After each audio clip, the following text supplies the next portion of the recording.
directament als directors i directores de les escoles afectades.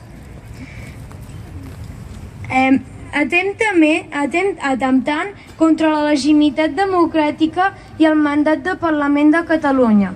La intenció d'aquest tribunal és clara: polititzar el sistema educatiu per aconseguir, a través de la via judicial, els objectius centralitzadors que persegueixen.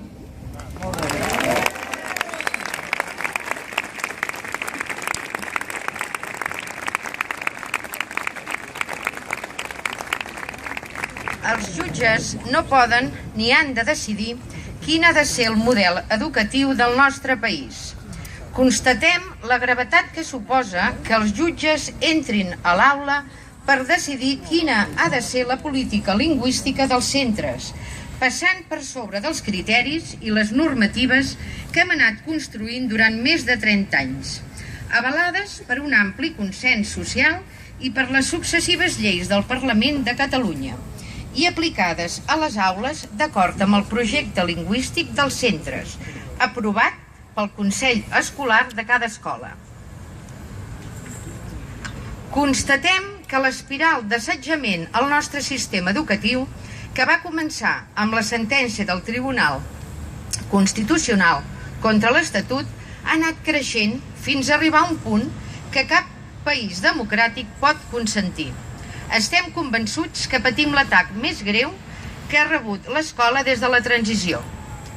Per aquest motiu, demanem al Departament d'Ensenyament fermesa en la defensa del nostre model d'escola i, naturalment, tota l'empara possible per als 5 directors amenaçats pels jutges, que han de saber que tenen el seu govern i el seu país al costat.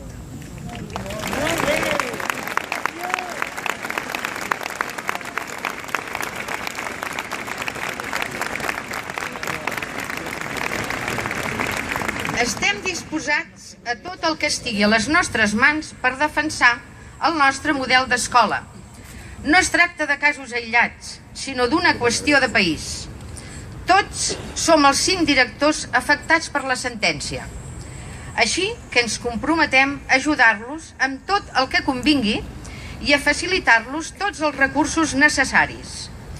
I treballarem amb totes les nostres forces per mobilitzar els ciutadans i ciutadanes de Catalunya en la defensa de l'escola catalana.